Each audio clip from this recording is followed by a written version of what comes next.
Muy bien. Muy buenas tardes a todos. Bienvenidos de nuevo a este Foro Conexión. En esta ocasión, en este panel, vamos a platicar un poquito más que de las habilidades de los habilitadores. En otras palabras, los auxiliares, entidades auxiliares que apoyan a instituciones de gobierno, públicas o privadas, para poder facilitar las iniciativas.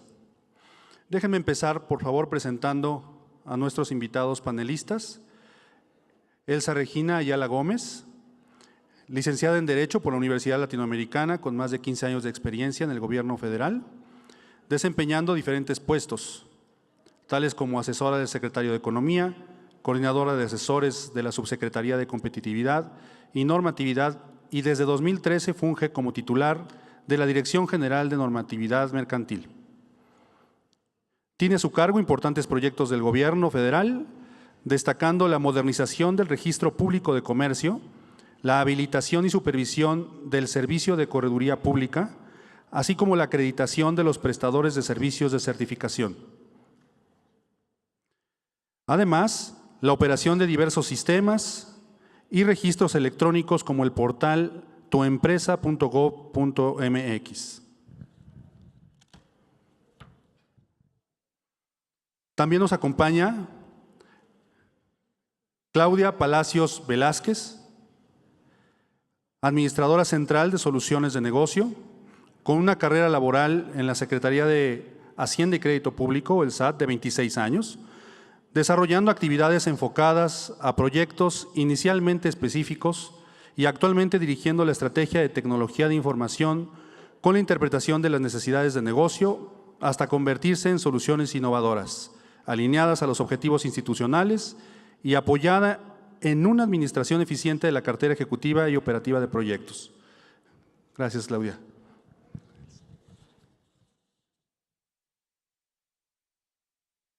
Y también, por último, tenemos a Fernando Martínez Cos, licenciado en Economía por la Universidad Autónoma Metropolitana. Actualmente es administrador central de gestión de servicios y trámites en medios electrónicos en el Servicio de Administración Tributaria. Recientemente ha impulsado implantación de aplicativos como contabilidad electrónica, buzón tributario y el uso de facturación electrónica en operaciones de comercio exterior. Ha participado como ponente en seminarios del Centro Interamericano de Administraciones Tributarias, CIAT, en la Organización para la Cooperación y Desarrollo Económico y participando durante 11 años como integrante del Grupo de Servicios Electrónicos y es docente en el Instituto Tecnológico Autónomo de México, ITAM. Muy bien, pues muchas gracias, Elsa, gracias, Claudia, gracias, Fernando. Pues en esta ocasión el objetivo de este panel es platicar un poquito de la experiencia que ha tenido el SAT y la Secretaría de Economía con los habilitadores, con los auxiliares tecnológicos que existen hoy en el mercado. Platicando un poquito más o como breve introducción de lo que son los auxiliares, desde los terceros autorizados en el SAT, proveedores de servicios de certificación, pero también desarrolladores de software, también agentes aduanales, son habilitadores, son terceros que ayudan a impulsar las iniciativas. En este sentido, Elsa, si me permites, ¿cuál es tu experiencia? ¿Qué nos podrías comentar desde el punto de vista de la Secretaría de Economía? Bueno, buenas tardes. Mira, básicamente la Secretaría de Economía, al final la CUEVE es la parte comercial, ¿no? La parte mercantil, y efectivamente hay una figura que se llama el prestador de servicios de certificación, que es habilitado por nosotros para ser un auxiliar en las transacciones comerciales. ¿Qué es lo que hace el prestador de servicios de certificación? Lo que hace es poder facilitar la generación de los certificados electrónicos para la firma en materia comercial, que ahora, pues, como ya se mencionó a lo largo de la mañana, pues lo que vamos a hacer ahora es irnos a reconocer la firma electrónica del SAT como firma para efectos comerciales, pero bueno, es un servicio que da este prestador. También, cuando nosotros hacemos transacciones comerciales electrónicas, pues necesitamos que éstas sean seguras y que se conserven en el tiempo. Entonces, lo que hace el prestador de servicios también es, a partir de la implementación de una norma oficial mexicana que establece ciertos estándares, ¿no? Te asegura que el mensaje electrónico que estás generando es seguro y no se va a alterar o modificar en el tiempo. Y por otro lado, te puede resguardar esa información, es decir, tienen una infraestructura suficiente como para poder resguardar la información electrónica que se genera. Y actualmente, a partir de la última reforma, porque esto deriva de muchísimas reformas comerciales que se han dado, ¿no? Y de la última reforma, lo que hace el prestador de servicios es poder digitalizar los documentos de las empresas. Nosotros somos una empresa, tengo miles de papeles, eso nos pasa siempre, ¿no? Y lo que quiero es digitalizarlo. Y digitalizarlo no solo escanearlo, sino digitalizarlo con validez jurídica. Y entonces tiene que aplicar los principios de la norma oficial para que ustedes como empresas puedan destruir el papel. Entonces tiene un juego ahí relevante el prestador de servicios, y lo que vimos es que a partir de todas estas reformas la figura del prestador de servicios tiene que potencializarse, porque al día de hoy, déjenme contarles que solamente tenemos 5 prestadores de servicios de certificación en todo el país. Y entonces hicimos un análisis de cuál era el problema. Antes de las reformas, lo único que hacía el prestador de servicios era emitir certificado de firma electrónica y conservar los mensajes de datos, conservar esta generación de documentos electrónicos o de mensajes electrónicos.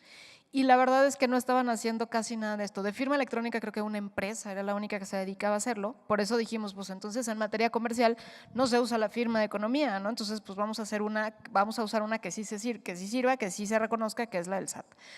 Y por otro lado, en la conservación de mensajes vimos que había muchísima oportunidad. ¿Por qué no se está explotando? Porque las empresas no saben que existe ese camino, y porque además hay un miedo y una resistencia natural a usar medios electrónicos, ¿no?, en las transacciones.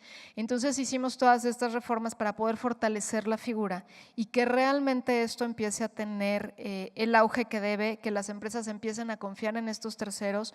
Yo quisiera decirles nada más que el prestador de servicios no es solamente alguien que nosotros habilitamos.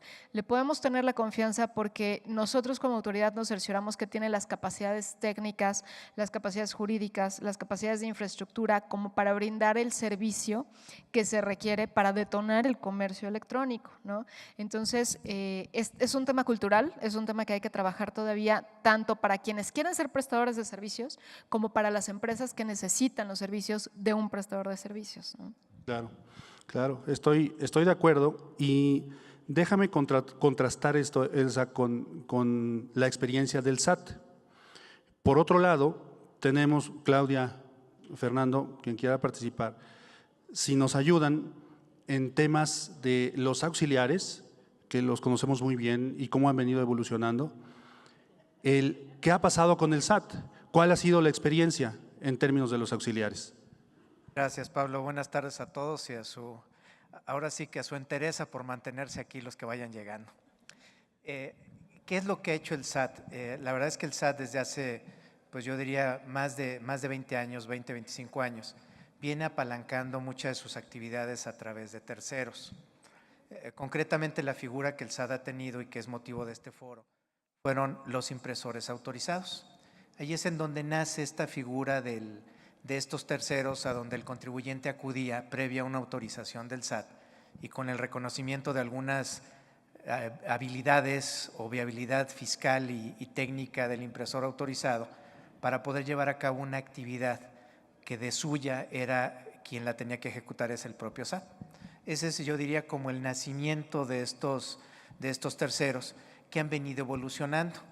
En esa evolución que nos encontramos por ahí cerca del año 2000, 2003, 2004, en donde el SAT también ve una necesidad del lado del contribuyente, concretamente en encontrar un RFC, y en donde previo, y justamente es en donde nos ponemos a encontrar una facultad de Secretaría de Economía con la constitución de empresas, y el contribuyente en esto que en algún momento en los diagnósticos que el SAT llega a hacer, decíamos, el contribuyente rebota mucho entre dependencias y poco entre sistemas. ¿Qué es lo que sucedía? Pues justamente el contribuyente, su primer toque es con, ahora ya Secretaría de Economía, en su momento era la Secretaría de Relaciones Exteriores, para el otorgamiento del nombre de la empresa. Eso es cuando el contribuyente acudía a diferentes instancias a lograr su constitución. Eso lo hacía complejo. Sin embargo, el origen de todo esto, ¿en dónde estaba? Con el notario. El notario es al final del día quien ejecuta la tarea de constituir una empresa. Entonces, ¿qué es lo que el SAT hace? Reconociendo esa figura, dice, bueno, también reconozcámoslo como un auxiliar para efectos de la inscripción, para efectos del Registro Federal de Contribuyentes. Esta figura la empezamos primero con toda la incredulidad que hay sobre un tema diferente o novedoso. Los notarios aceptan y empiezan a vivir una dinámica diferente, justamente para dinamizar la creación de empresas, en donde no había necesidad que el contribuyente fuera primero a una dependencia y después a otra, sino que simplemente si ese notario era el que se tenía que mover para obtener una autorización, lo que hicimos nosotros fue reconocer notarios con base en requisitos y en reglas de resolución miscelánea que le dieran vida. Y esto pues ha seguido evolucionando, ustedes lo conocen, si hablamos en materia de comercio exterior, pues propiamente el agente aduanal, quien se convierte en un auxiliar del SAT para la determinación de impuestos al comercio exterior. Y si nos venimos más cerca, pues ante esa necesidad de funciones en donde la propia autoridad, en este caso el SAT, reconoce que no logra abarcarlo, y con esta dinámica de la tecnología, pues lo que vimos es evolucionar esta figura del impresor autorizado, el agente aduanal incipientemente y algunas otras figuras que tenemos para crear a proveedores autorizados. Esos proveedores autorizados, sí quiero decirles que la primera experiencia que tuvimos, y quiero enfocarlo en lo que es este foro, cuando empezamos con el tema de factura electrónica, en donde dejamos que el propio contribuyente hiciera su factura electrónica, quiero decirles que lo que encontramos fue un escenario de muchos errores, mucha inconsistencia que nos venía entregando el contribuyente. Y de ahí vimos que había la necesidad de que el SAT autorizara a un tercero que pudiera garantizar que lo que iba a llegar al SAT en materia de información iba a ser lo correcto. Porque cuando arrancamos todo este proceso de factura, no arrancamos con una figura de un proveedor autorizado. Nació sin un proveedor. La experiencia no fue buena, al grado que sí nos llevó a reflexionar esto por ahí del 2008-2009 y crear esta figura de proveedor autorizado. Es ahí en donde empieza ya a tener un nuevo alcance. ¿Y qué es lo que hacemos? No le cedemos la responsabilidad que tiene el SAT. Se convierte en un auxiliar del SAT para poder recibir la información. Evidentemente esto nos facilita. ¿Por qué? Pues porque también el SAT tiene otras necesidades y pues la realidad es que el negocio del SAT es estar administrando información. Ese sí es el negocio del SAT. Eso es a lo que sí nos dedicamos, a administrar, a aprovechar la información, no a estar desarrollando sistemas. Y es en esto que nace esta figura en donde sí la dotamos de una responsabilidad para con ustedes como contribuyentes, pero es una responsabilidad muy acotada. Esta responsabilidad básicamente nace para poder garantizarnos que el mensaje de datos que se está construyendo, que eso es lo que ustedes, ya sea en su práctica profesional, hacen, todo ese mensaje de datos, déjenme irme muy básico, es toda la información que viene dentro del trámite o servicio que ustedes están recibiendo. Lo que hicimos es convertirlo en un estándar y entregárselo a un proveedor y decirle, a ver, tú me vas a asegurar que toda esa información venga como el SAT la necesita.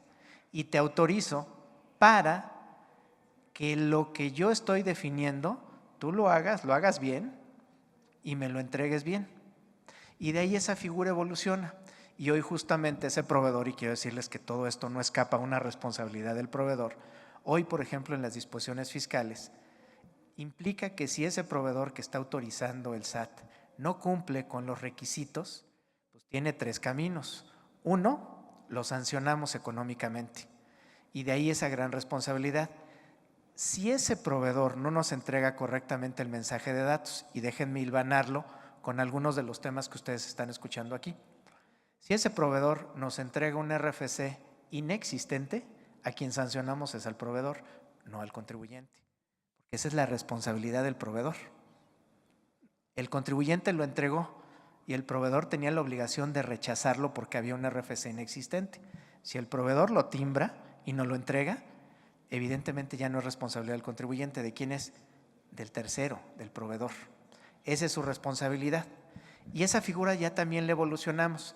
En todo este mundo digital, justamente otro cambio que hubo en el Código Fiscal es que esa figura que estaba asociada única y exclusivamente a la factura, ya la abrimos a todos los trámites, los más de 500 trámites que tiene el SAT, de forma tal que el SAT construye el trámite, lo conforma como se necesita y puede haber terceros que pueden dar ese servicio.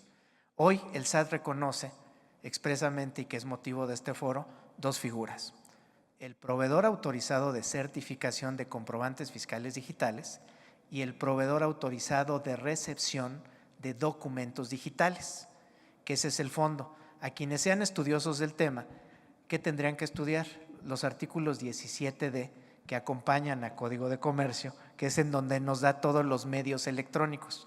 Ahí tenemos las firmas, los mensajes de datos, y no hablamos de conservación, esa se la dejó Elsa, porque esa no nos metemos nosotros. ¿Por qué? Porque nosotros recibimos ya el mensaje conformado. Pero esa es esa lógica la que el SAT ha seguido. Y no nos hemos limitado solamente con proveedores que sean terceros, también lo hemos hecho con un sector vulnerable, en este caso con el sector primario. No nos imaginaríamos, y eso afortunadamente este foro no ha salido, pero siempre me he reclamado con mucha vehemencia, que cómo le va a hacer un campesino para hacer su factura electrónica. Eso se lo han preguntado si es factible. Bueno, sí es posible, claro que es posible. Y hoy tenemos autorizados a agrupaciones de contribuyentes que les dan los servicios de facturación a esos contribuyentes y que los representan y que de alguna forma se convierten en auxiliares del SAT para que ese campesino, si algo quiere hacer, pues es vender, como cualquiera, ¿no? O sea, buscamos vender.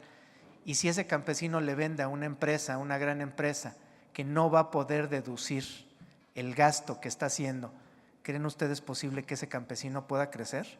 Pues claro que no. Entonces, ¿qué es lo que hicimos? ¿Cómo a través de esta figura habilitamos a estas agrupaciones de forma tal que aquel contribuyente que está en la sierra de Oaxaca, el artesano de Oaxaca o el cafetalero de Chiapas, su objetivo es producir, pero producir en la legalidad? Y lo que estamos buscando es tener a estos auxiliares, en este caso ya no una empresa, pero sí una agrupación que facilita las cosas.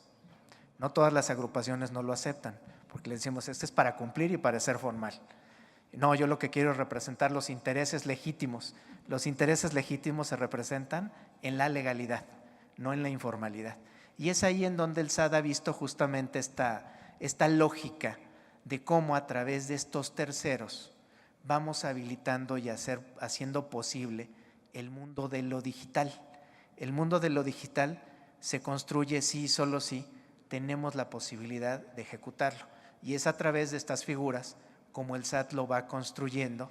Y hoy esta figura, que es todavía no muy entendida, yo espero que en algunos años se llegue a comprender, a este proveedor autorizado de recepción de documentos digitales.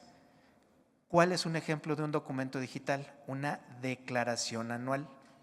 La declaración anual, hoy ustedes, ¿quién es su único proveedor de la declaración anual? El SAT. Lo que esperamos es que después haya proveedores que donde ustedes ya no tengan necesidad solamente de voltear al SAT. El SAT siempre va a ser el obligado a ofrecerles un servicio.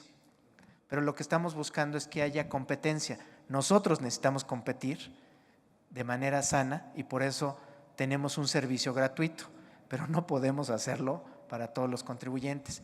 Ahí es en donde entran los particulares a ofrecer servicios diferenciados y es ahí donde esta nueva figura, que es de recepción de documentos digitales, va a operar, pero con la entrega de otros trámites diferentes hoy a la factura, que eso es lo que hoy ustedes conocen como documento digital. Me extendí, Pablo, pero para dar el contexto completo de lo que es un auxiliar de esto. No, muchísimas gracias, Fernando. Y de hecho, en varios de los puntos me señalaste como proveedor autorizado y hasta nervioso me puse. Pero Pero no, quedó muy claro y te lo agradezco.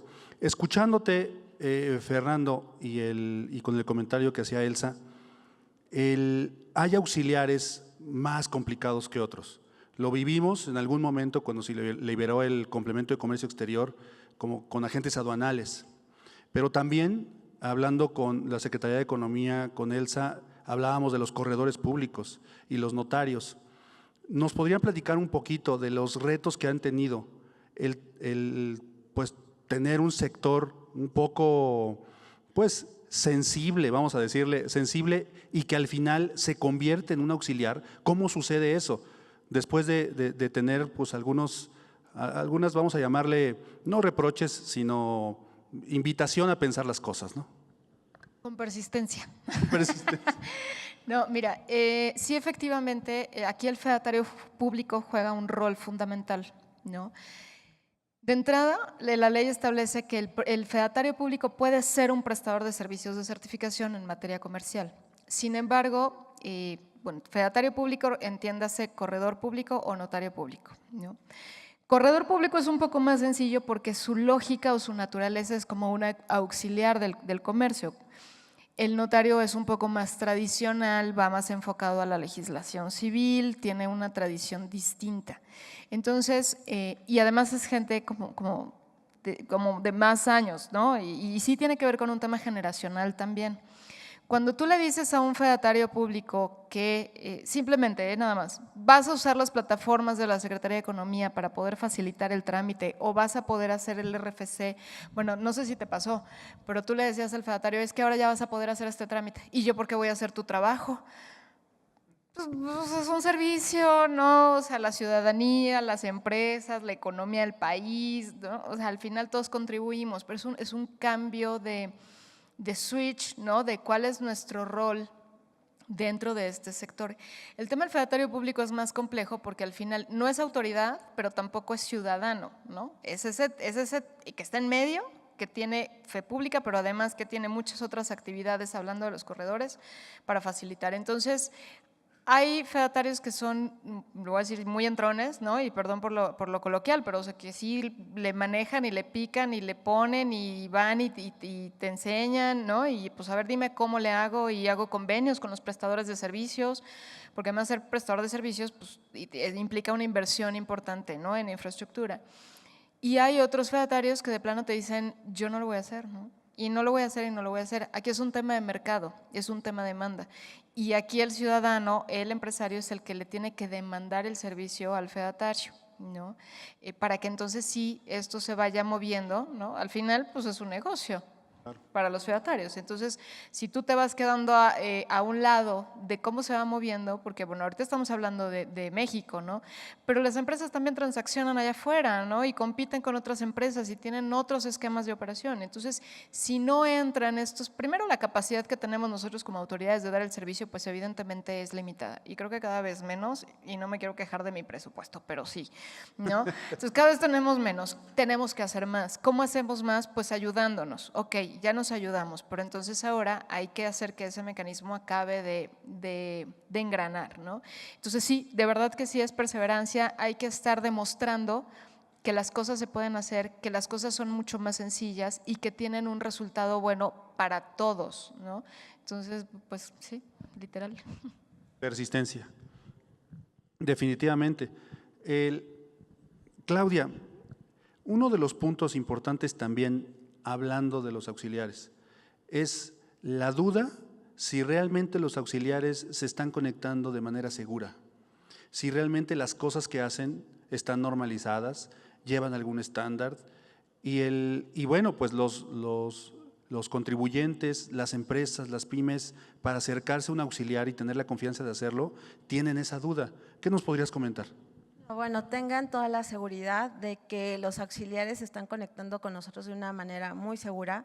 De hecho, bueno, se hace una definición de todas las reglas y el procedimiento que tenemos que estar cumpliendo y validando de esos auxiliares para que puedan estar certificados y puedan estar apoyándonos en la recepción de esa información. Hay procedimientos en donde decimos cuáles son las reglas que tiene que cumplir en cuestión de cómo debe estarme enviando esos mensajes, de manera que yo lo pueda estar recibiendo con toda la calidad. Ejemplo, hoy la factura electrónica, les podemos decir que la información que estamos recibiendo tiene toda la calidad y bueno, vamos para mejorarla con estos nuevos cambios también que vienen en el anexo, en la versión 3.3, pero bueno, sí están cumpliendo con ciertas reglas que nosotros validamos y que se conectan de una manera segura. Ahora, vuelvo a poner el ejemplo de la factura, la información la estamos recibiendo de forma segura, puesto que también van selladas, ¿no? Entonces, esto no tiene toda la validez jurídica, algo que como comentaba Fernando al inicio, bueno, cuando empezaba en papel, pues eso ocasionaba muchos temas jurídicos, de comprobantes apócrifos, que ahora con estas nuevas versiones digitales, con las definiciones de los estándares, que es algo importante y que ha tenido mucho éxito y que por eso mismo se ha ampliado a los documentos de recepción de documentos digitales, que bueno, en este caso ya tenemos la declaración de proveedores de IVA, pero bueno, también se puede estar ampliando hacia contabilidad, a la declaración anual, o sea, hay muchas cosas en las cuales podemos estar seguros que se puede implementar bajo este mismo esquema o este modelo que ha sido muy exitoso, de manera que nos ayudemos todos para recibir la información de manera correcta. Ok, muchas gracias. Gracias, Claudia. Inclusive, bueno, lo estamos viendo en estos tiempos. Hablamos de la certificación del anexo 20, 3.3, del complemento de pagos. Vaya, y les puedo decir, me consta el nivel de certificación que tenemos que lograr, las autorizaciones, las validaciones y todo el proceso que tenemos que seguir, vaya que se nota. Hablando un poquito… No es queja, al contrario, sabemos que esto es por nuestro bien también. Hablando un poquito del futuro, después de la experiencia que hemos comentado y que hemos vivido en las dos instituciones, y valga mencionarlo, que la Secretaría de Economía y el SAT son dos instituciones que tecnológicamente en el ecosistema digital, vaya que han contribuido y han sido de las más importantes hasta esta fecha. ¿Qué esperan de los auxiliares de aquí en adelante, en un futuro, al cierre de 2017? No, al cierre de 2017 ya sé qué esperan, pero de 2018 para adelante ya no se alcanzó. ¿Qué opinan, el que quiera participar? A ver, ¿qué esperamos? Uno, lo primero es quisiera retomar el tema de la seguridad. Justamente el tener a un tercero autorizado, ya lo decía Claudia, déjenme dimensionárselos, qué es lo que tiene que cumplir un proveedor para ver qué sigue. O sea, ahorita, en el caso concreto del SAT, el ser un proveedor autorizado de certificación implica al proveedor, lo voy a resumir, tener dos características. La primera es ser un contribuyente cumplido. Eso es lo primero que nos aseguramos. O sea, el SAT no puede tener a un auxiliar autorizado que no esté al cumplimiento de sus obligaciones fiscales, no al 98 ni al 99, al 100%, y no en un mes o en una semana, siempre.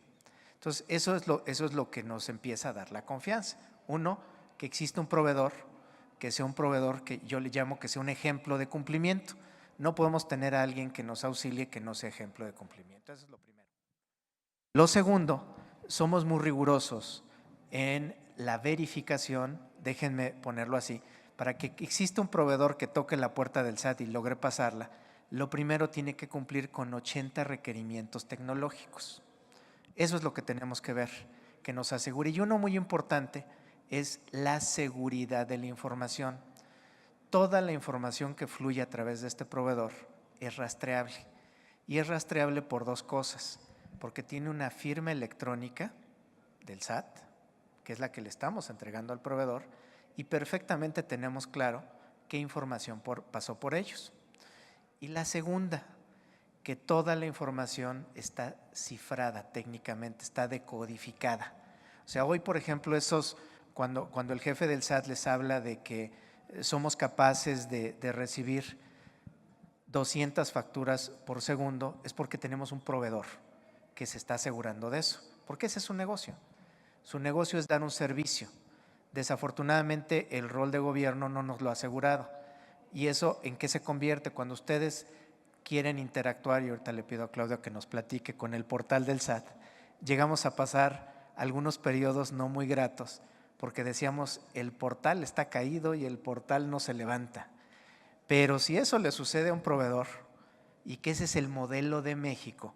Hoy en México tenemos 77 proveedores autorizados. Esos 77 proveedores autorizados los lleva a ustedes a la posibilidad de poder elegir el que sí les dé el servicio. Desafortunadamente, ustedes no pueden cambiarnos a nosotros, al SAT.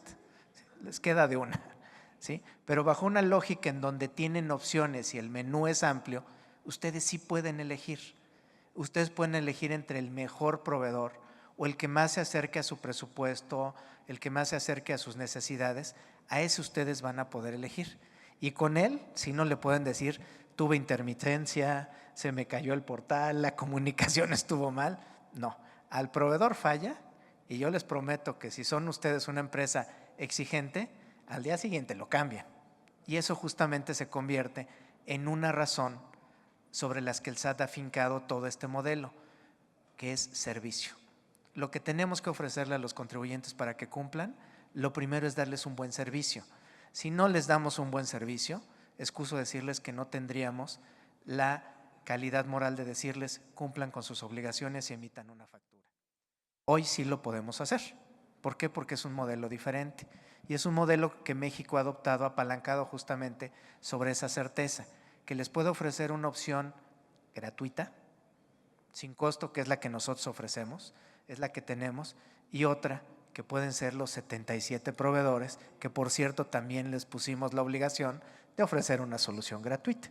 ¿Sí? Y bueno, veo a Pablo porque pues es una de las cosas que les toca como proveedores, el que ustedes tengan opciones, o sea, no solamente tienen la opción, que ese es el amplio abanico de posibilidades que nos da un modelo apalancado en un proveedor. No solamente tienen que voltear a ver al SAT, tienen 77 opciones gratuitas para voltear a ver la que más les convenga. Y si no les conviene hacerlo ni con el SAT ni las opciones gratuitas y su objetivo es pagar o pagar un poco por el comprobante que están haciendo, van a encontrar respuesta en un proveedor. Y dentro de esos 77 y todas las soluciones tecnológicas, hoy les diría que en el mundo de la factura no hay una sola opción, la del SAT. No hay cientos de soluciones que les permiten y ustedes son los que eligen. No es en una posición de autoridad el que nosotros les dijimos, pues solo tienes la opción del SAT y no hay más. Se amplían las posibilidades en las que ustedes puedan cumplir hoy con la factura electrónica. Mañana esperemos que evolucionen a contratos, a pagarés, ¿sí? A un ambiente ya más comercial, que es el que ustedes se viven, en donde puede haber, no sé si a través de la figura de un proveedor, pero hoy, como bien lo decía Elsa, en esta lógica que tenemos de mensajes de datos, y así quisiera que entendieran a la factura electrónica es un mensaje que después tiene que ser almacenado.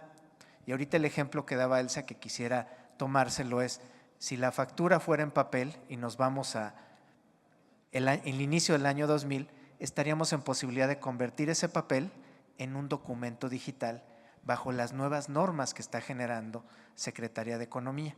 O sea, ese papel que hoy les cuesta almacenarlo, y sobre todo imaginemos, yo recuerdo ejemplos de empresas muy grandes que decían, oye, me cuesta mucho dinero, y déjenme darles un dato.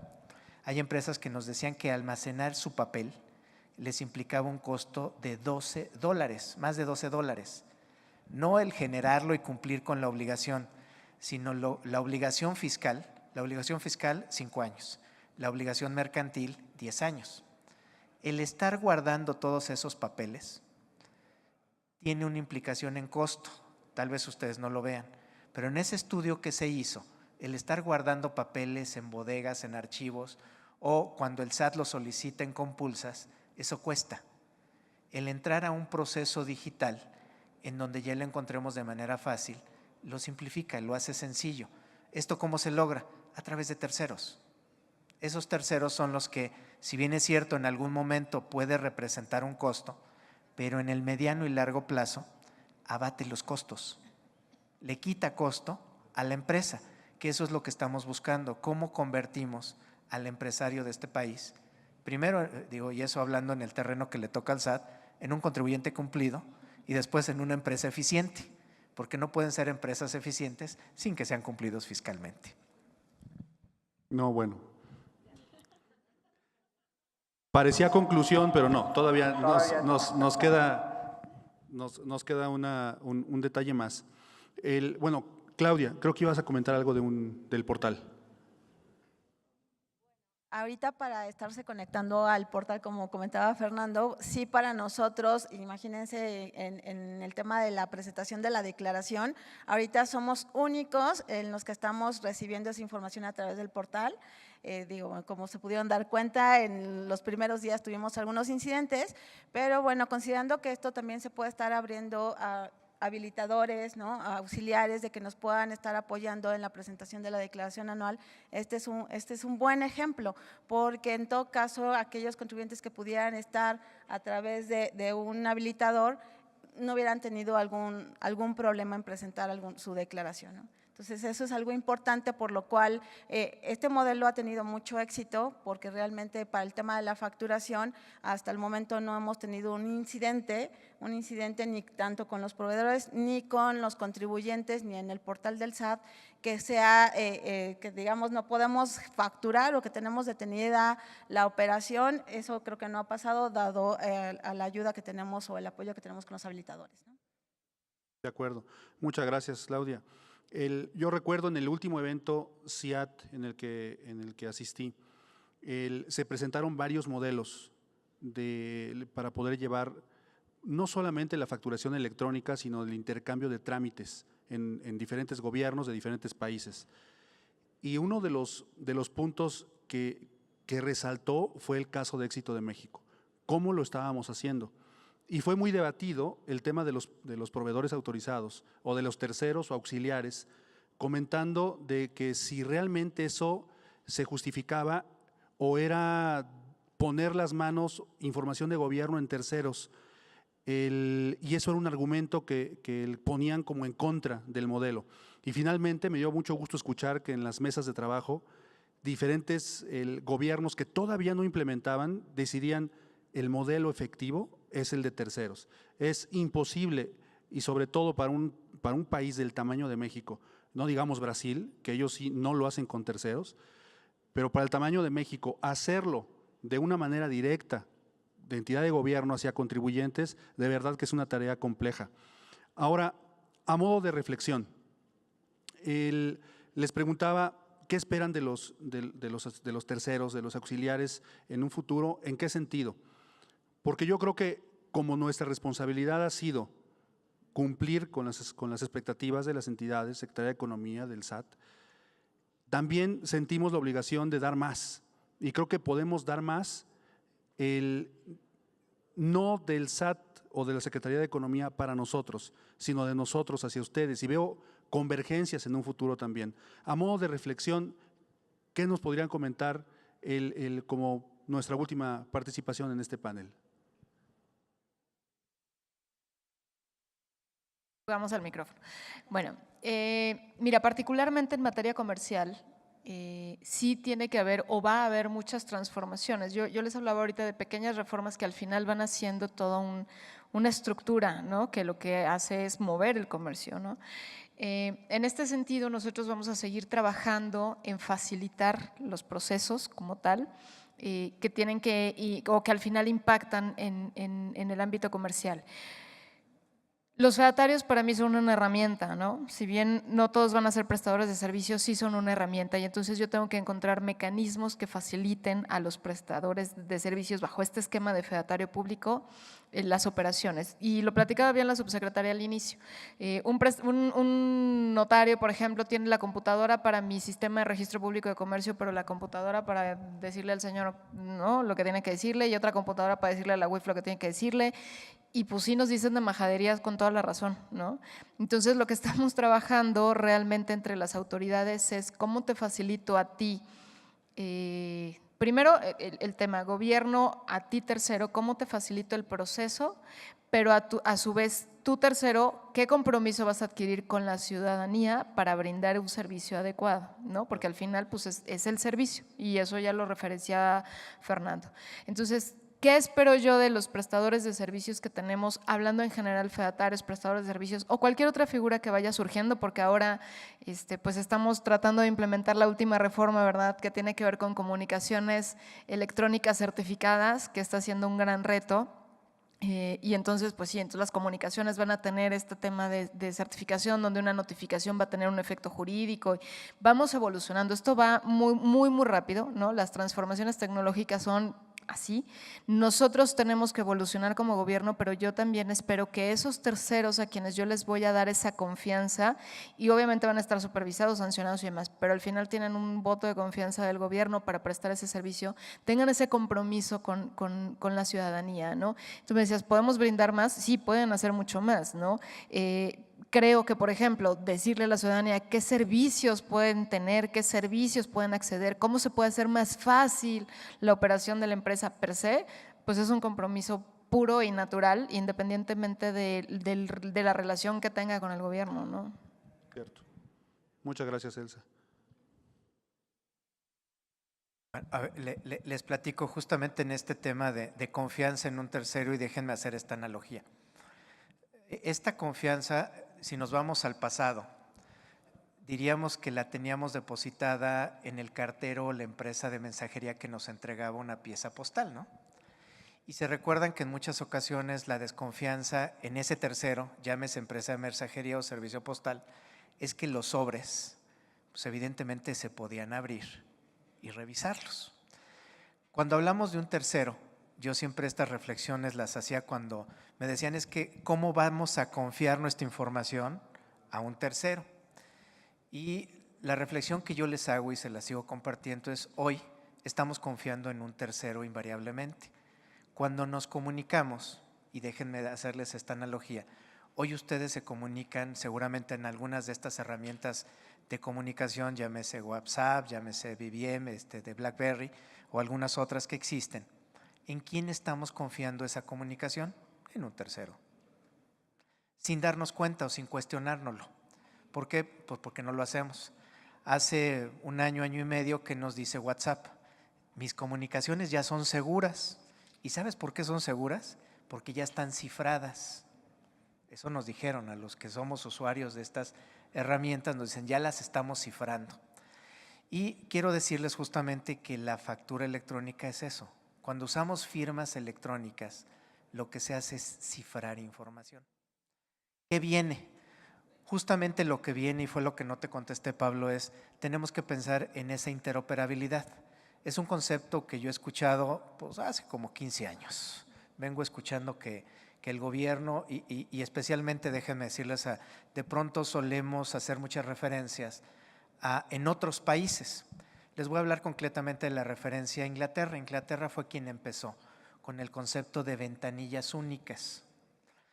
Y en una lógica en donde el ciudadano no era el que se tenía que estar moviendo de dependencia en dependencia, como hoy ustedes como contribuyentes sí lo hacen, llámese gobierno municipal, gobierno estatal o gobierno federal. El paso que yo veo, y la verdad es que estamos ya con una comprensión mayor a cómo la tecnología nos ayuda, es que entre los 3 niveles de gobierno podamos interoperar con la información que ustedes nos entregan. ¿Y dónde nos la empiezan a entregar? Ustedes nos la empiezan a entregar, ahorita él se hablaba de los registros públicos de comercio, pero también hay un esfuerzo bastante fuerte por parte de la Secretaría de Gobernación para sistematizar los datos de identidad, que es en donde nace la información del ciudadano. Hoy ustedes entregan su acta de nacimiento en todos lados y toda la información es la misma. El único diferenciador es que hoy lo entregan en un documento que le llamamos, algunos registros civiles le dicen, es un documento que está sellado digitalmente. Pues sí está sellado, pero ¿quién más lo sabe?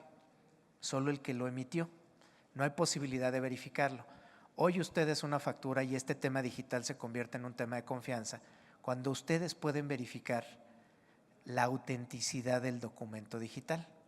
Y es a donde nos vamos a mover, que justamente los registros civiles automaticen, las autoridades que nos corresponde un rol dentro del gobierno, llámese municipios, llámese estados o llámese federación, lo que tenemos que hacer es operar con la información. Eso, pues evidentemente movernos como gobierno no es sencillo. Y lo más difícil, el reto más difícil, yo voy a hablar de mi país que es México, es en colaboración con el otro. ¿Sí? Eso nos cuesta mucho trabajo, colaborar entre dependencias. Creo que lo podemos hacer.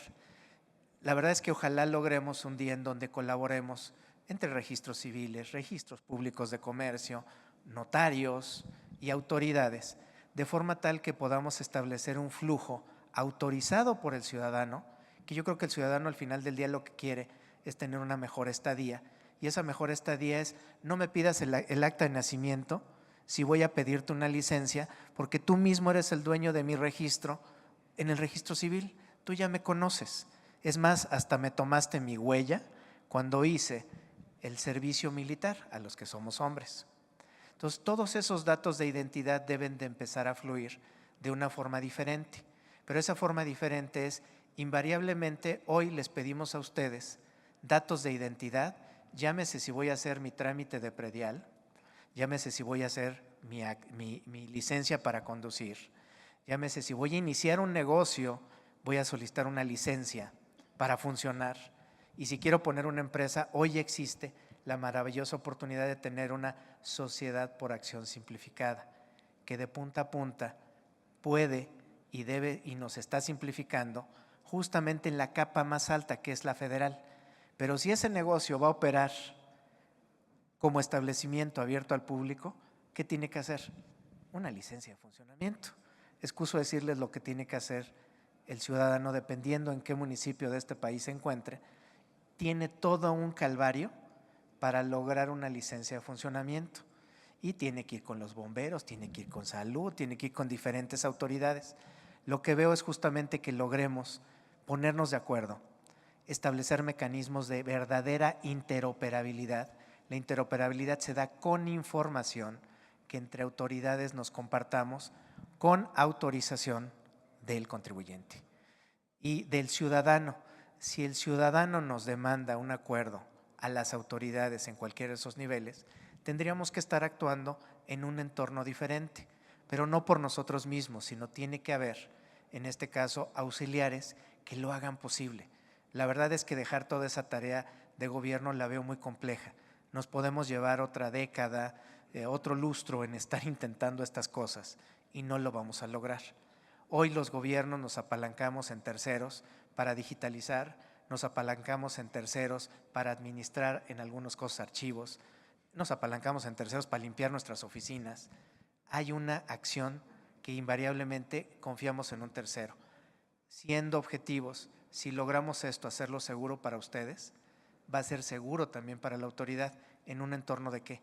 De confianza entre autoridades y ciudadanos, que creo que es el mejor escenario que nos conviene para hacernos diferentes al resto del planeta, y creo que estamos en un muy buen camino. Listo. Gracias, Fernando. Y estoy de acuerdo contigo. Además de la interoperabilidad, hay sinergias.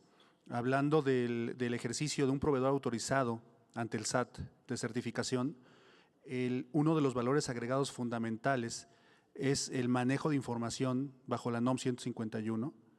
Y entonces lo más natural para un PAC es convertirse en un PSC.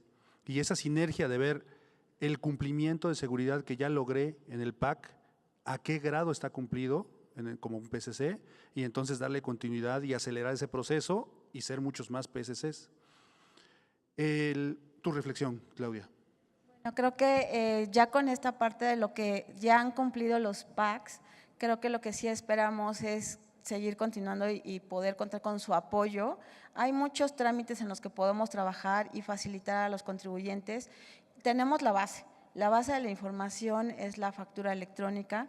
Hoy se pueden generar muchos otros trámites consumiendo información de lo que es la factura electrónica, haciendo fácil tanto para los desarrolladores o para los auxiliares o para los que están certificados el que se certifiquen, y para brindar mejores trámites hacia los contribuyentes de manera fácil.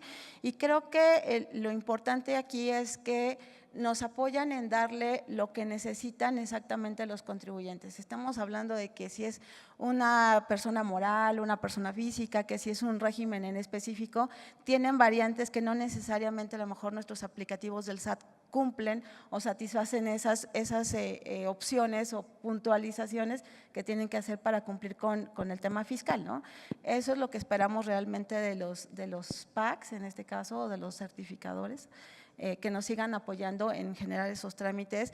También de este lado estamos haciendo esa flexibilidad de poder certificarlos en el caso de la certificación de los PACs, si bien están cumpliendo con 80 puntos tecnológicos que estamos revisando y que estamos haciendo muy puntual. Ahora con la parte de la nueva versión de la factura se está volviendo a hacer esa revisión y estamos volviendo a ser más puntuales, tratando de mejorar esa calidad de la información que estamos recibiendo. Pero aquellos que quieran ser proveedores de certificación de recepción de documentos digitales, pues se les está flexibilizando algunos puntos porque ya están cubiertos con la revisión que se les hizo a los PACs, ¿no? Entonces, creo que hay mucho todavía por avanzar con este tipo de habilitadores. Perfecto. Muy bien. Bueno, pues muchísimas gracias. El tiempo ya nos apremia. Les agradecemos mucho su participación. Tenemos un presente para ustedes. Pero bueno, les pido un aplauso, por favor.